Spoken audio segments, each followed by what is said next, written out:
కవితక్క ఏం మాట్లాడుతుంది? కేసీఆర్ కేటీఆర్ ఎదురొచ్చినా పోరాటమే, నా మనసు విరిగింది పిలిచినా వెళ్ళను. ఎన్టీఆర్ మాదిరిగానే కేసీఆర్కు వెన్నుపోటు ఖాయం, జాగృతి అధ్యక్షురాలు ఎమ్మెల్సీ కవిత. కరెక్ట్, నిజం చెప్పింది. ఖచ్చితంగా కేసీఆర్కు వెన్నుపోటు అంటే అప్పటనేమో ఎమ్మెల్యేలను కొని వెన్నుపోటు ఒడిసిర్రు గతంలో, అదొకటి జరిగింది. కానీ ఇప్పుడు ఏం చేస్తున్నారంటే కేసీఆర్ని ఆరోగ్యపరంగా వీక్ చేసేసిరు, మానసికంగా వీక్ చేసిరు, ఆయన సైలెంట్గా కూసబెట్టేసిరు. ఇక వెన్నుపోటు ఆల్రెడీ పొడిసిరు స్టార్ట్ అయింది. ఇప్పుడు ఆయన మాట్లాడలేకపోతున్నాడు, ఏదైనా చెప్పినా కూడా గుర్తుంటలేదు కేసీఆర్కు. ఇప్పుడు ఏదైనా ఉంటే ఆయన పేపర్ చూసుకొనే మాట్లాడుతున్నాడు. ఒకప్పుడు కేసీఆర్ మాట్లాడేది అనర్గళంగా మాట్లాడేది, ఎక్కడ కూడా పేపర్ లేకుండా. అటువంటి వ్యక్తి ఇప్పుడు పేపర్ చూసుకుంటూనే మాట్లాడవలసి వస్తున్నది. దాన్ని అంతా మరి ఏం క్రియేట్ చేసిరు, ఎవరు ఎట్లా చేసిరు అనేది అర్థం కాదు. ఇప్పుడు ఆల్రెడీ కేసీఆర్ ఏమైందంటే 2029 ఎలక్షన్లల్లో పార్టిసిపేట్ చెయ్యడు, ప్రచారం మీటింగ్లకు కూడా రాడు.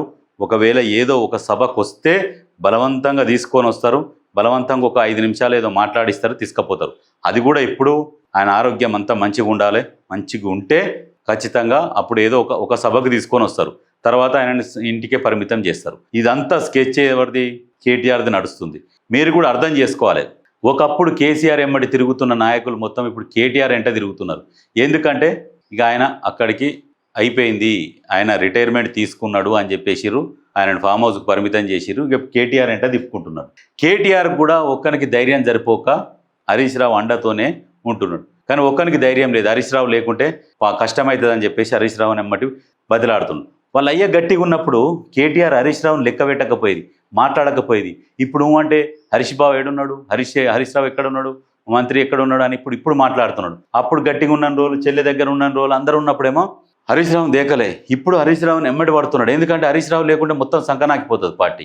దానికోసం హరీష్ రావు ఏం ప్లాన్ చేస్తున్నాడు? కుసుక్కున ఈ పార్టీ గెలిస్తే ఈయననే ముఖ్యమంత్రి అభ్యర్థిని ప్రకటించుకుంటున్నాడు. మరి నేను ఎక్కడ పోవాలో, పార్టీ మొదటి కానిచున్నోని నేనెందుకు గెలవనిస్తా, నేనెందుకు రానిస్తా? హరీష్ రావు స్కెచ్లు వేసిండు ఆల్రెడీ. ఆ లోపల ఎలక్షన్ల లోపల ఏదో చేస్తాడు. కేటీఆర్ని ఎట్లా అంటే కేటీఆర్ని జోకర్ని చేస్తాడు హరీష్ రావు. ఇది మాత్రం 100% గుర్తుపెట్టుకోరు. అందుకనే బీఆర్ఎస్ కార్యకర్తలు కూడా కొంతమంది తెలివైన కార్యకర్తలు ముందే పోయి మన కవిత దగ్గర చేరిపోయారు. ఎక్కడన్నా మీటింగులు పెట్టినా కవిత ఎక్కడికన్నా పోతే అక్కడికి ఇట్లా జనాలు గుంపులుగా వస్తారు బీఆర్ఎస్ వాళ్ళు. అదే కేటీఆర్ పోయిందనుకో, కేటీఆర్ వెనకంగా ఎప్పుడు తిరిగేటోళ్ళే ఉంటున్నారు, కానీ కొత్త వాళ్ళు ఎవరు రావట్లేదు. ఏ ఏరియాకు పోయినా ఈయన ఎమ్మడి తీసుకుపోయిన గుంపే ఉంటుంది తప్పితే కొత్త గుంపు ఉంటలేదు కేటీఆర్ ఎమ్మటి. అంటే ఆలోచన చేయరు. అంటే ఎవరికి ప్రజలలో బలం పెరుగుతున్నది అంటే పాత బలం అక్కడదంతా ఈమె గుంజేసుకున్నది. దాదాపు బీఆర్ఎస్లో ఉన్న కార్యకర్తలు, కొంతమంది తెలివైన కార్యకర్తలు వచ్చేసిరు, కవిత చుట్టూ చేరిపోయారు. కానీ ఎంత తెలివిగా చాకచక్యంగా వ్యవహరిస్తున్నదంటే కవితక్క, నిజంగా కేసీఆర్ రాజకీయ వారసురాలంటే కరెక్ట్గా ఈమెగానే చెప్పొచ్చు. ఆమె బుద్ధులు రావచ్చు, కేసీఆర్ బుద్ధులు కావచ్చు, పోలికలు కావచ్చు, రాజకీయంగా ఎత్తుకు పై ఎత్తులు వేయడంలో కానీ ఈమెనే.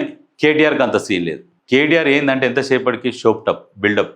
ఏం అట్లా కాదు, కింది నుంచి క్షేత్రస్థాయి నుంచి ఎక్కడెక్కడ ఏం జరుగుతున్నది, మనం ఎట్లా మెలగాల ప్రజలతోని, ఎట్లా ఉంటే మనము గెటాన్ అవుతాం, ఎట్లా ఉంటే సర్వే అవుతాం అనేది ఈమెకు అనుభవం ఉన్నది. సేమ్ కేసీఆర్ లాగా ఆలోచించుకుంటూ అడుగులేస్తున్నది. భవిష్యత్తులో ఈమె గతంలో కూడా చెప్పింది ఎప్పటికైనా సీఎం అవుతా అని చెప్పేసి చెప్పింది. అంటే అయ్యే ఛాన్సెస్ కూడా ఉన్నాయి. కాకపోతే 10 ఏళ్ళ తర్వాతనో ఇంకెప్పుడు అయితే అయ్యే ఛాన్సెస్ అయితే 100% ఉన్నాయి. ఎందుకంటే రాజకీయంగా నిలదొక్కుంటుంది. ఇప్పుడు దాదాపు బీఆర్ఎస్ క్యాడర్ ఒక 50% వరకు ఈమె వైపు ఉన్నారు. ఈమె గనక అభ్యర్థులను నిలబెడితే ఈమె బలం ఈమెకు తెలుస్తుంది. అభ్యర్థులు నిలబెట్టడం స్టార్ట్ చేస్తే అప్పుడు అక్కడ మొత్తం వాళ్ళందరూ ఇక్కడికి వచ్చేస్తారు ఆటోమేటిక్గా. ఎందుకంటే అక్కడ కుమ్ములాట ఉంటుంది. కేటీఆర్ వర్గం ఒకటి, హరీష్ రావు వర్గం ఒకటి ఉన్నది.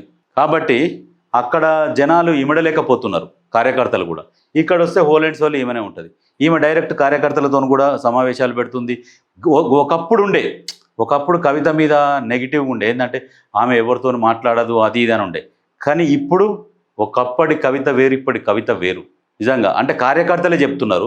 బీఆర్ఎస్ కార్యకర్తలు కవితను కలిసి వచ్చినాక చాలామంది అంటారు, అన్న ఒకప్పుడు కవిత వేరు ఇప్పుడు వేరు, చాలా ఓపికతోని చాలామందికి సమాధానం చెప్తుంది, మాట తీరు అంతా మారిపోయింది, అసలు వేరే అనుకోరాదిగా కేసీఆర్ కవిత ఇద్దరు ఒకటే అని చెప్పేసి మాట్లాడుతున్నారు.